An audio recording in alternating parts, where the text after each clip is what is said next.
When the great ship split apart in the middle of the roaring ocean, the world seemed to collapse into chaos. The passengers screamed, clung to each other, prayed, begged, and cried as the monstrous waves swallowed them one by one. In the midst of this nightmare, one man struggled desperately against the icy water. He didn't know how he survived. Maybe it was luck, maybe fate, maybe the mysterious mercy of God. Hours later, when the ocean finally spit him out, he found himself lying unconscious on a lonely stretch of sand. His clothes were torn, his body bruised, and his heart terrified. When he opened his eyes, the sun was already high, and the sea behind him stretched endlessly like a cruel reminder of the tragedy he had escaped. At first, he thought he was dreaming. The silence was too heavy, the emptiness too real. But soon he realized that he was alive and completely alone on a deserted island far from civilization. His first instinct was gratitude. With trembling hands, he looked up at the sky and whispered, "Thank you, God. Please help me now." His voice was weak, but his faith tried to stay strong. For the next 2 days, he waited on the beach, staring at the horizon. Every time he spotted a shadow in the distance, his heart leapt, only to fall apart when it turned out to be nothing but a trick of the light. No boats, no planes, no human voices, just the endless sea and the haunting sound of waves crashing on the shore. On the third day, hunger forced him to search for coconuts and fresh water. Every night he slept on the cold sand, hoping tomorrow would bring a miracle. But tomorrow looked exactly like yesterday, empty, silent, and merciless. Still, he prayed each morning, believing that somehow God would send help. But days turned into weeks, and hope became a thin thread. Eventually, he accepted that he was completely stranded. His heart grew heavy, but survival demanded effort. So he collected driftwood, leaves, and grass, and built a small hut near the shore, a fragile shelter, but the only one he had. He kept whatever he had salvaged from the wreck, broken tools, a few containers, a piece of cloth inside it, like precious treasures. The hut became his home, his shield, and his last remaining comfort. In the following days, he established a routine. Mornings were for searching for food, afternoons were for strengthening his shelter and waiting for signs of rescue. Nights were for crying, praying, remembering the life he had lost, and wondering whether God had abandoned him. The loneliness carved deeper into him each day, but he forced himself to stay alive. He reminded himself that miracles happen only to those who endure. Weeks passed. The sun burned his skin, the storms soaked his bones, and the animals of the island reminded him daily that nature didn't care about his suffering. Still, he clung to life.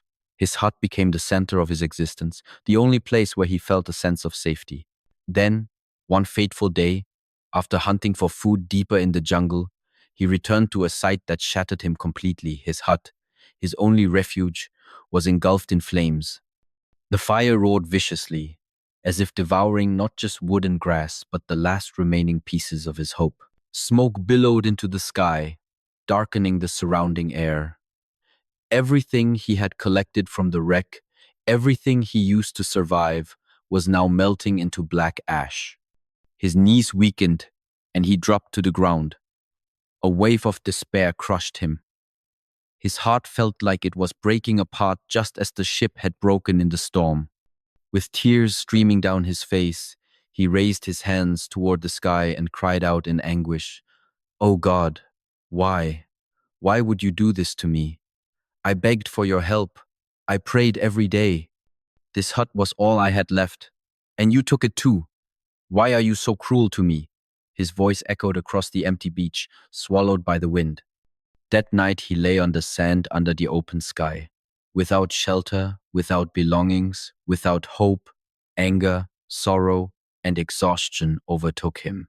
He cried until sleep finally claimed him. The next morning, a loud sound pulled him out of his half-conscious state. At first, he thought it was another dream. But when he opened his eyes, something unbelievable was happening. A ship, a real rescue ship, was anchored near the island. Sailors were shouting, lowering a small boat, and preparing to come ashore. His heart jolted with a mixture of disbelief and overwhelming joy. He stumbled to his feet and waved his arms frantically. When they reached him and carried him aboard, his body trembled with gratitude. For the first time in weeks, he felt human again, seen again, alive again. But there was one question he couldn't keep inside. "How did you know I was here?" he asked, breathless with relief and curiosity. The captain smiled and replied, "We saw a fire signal rising from the island last night. A huge blaze, clear as day. We knew someone had to be here." The man went silent, and the truth struck him like a bolt of lightning. His burning hut, the disaster he had cried over, was the very signal that saved his life. What he saw as destruction was the miracle God had sent. The thing he thought God had taken from him was actually the thing God used to rescue him. As the ship sailed away and the island faded into the distance, he stood at the railings, tears filling his eyes again, but this time they were tears of realization, not despair. He whispered softly, "Your plan was bigger than mine. I only saw loss, but you were creating a path for me." And for the first time since the tragedy, his heart felt full. He understood that God had never abandoned him. He had protected him, guided him, and rescued him in ways the man's limited mind could not comprehend. In life, we often behave just like him. We plan everything in our way, hoping that the world will bend according to our expectations.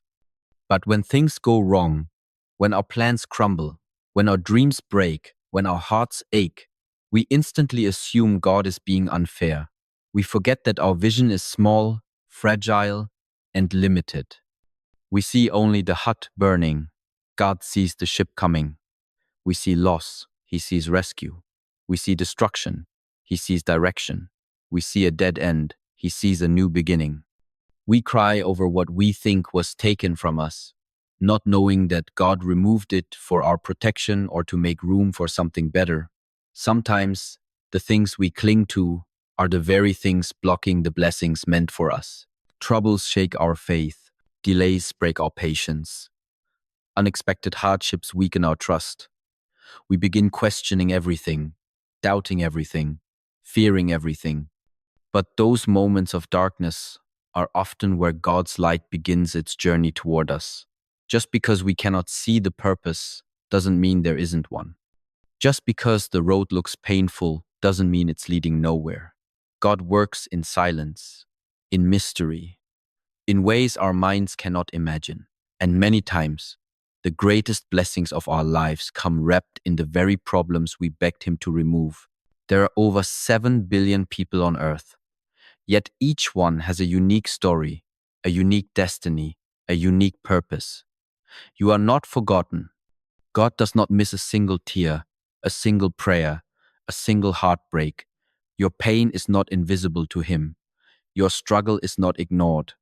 But His timing rarely matches ours, and His plan often unfolds in ways that seem unfair at first.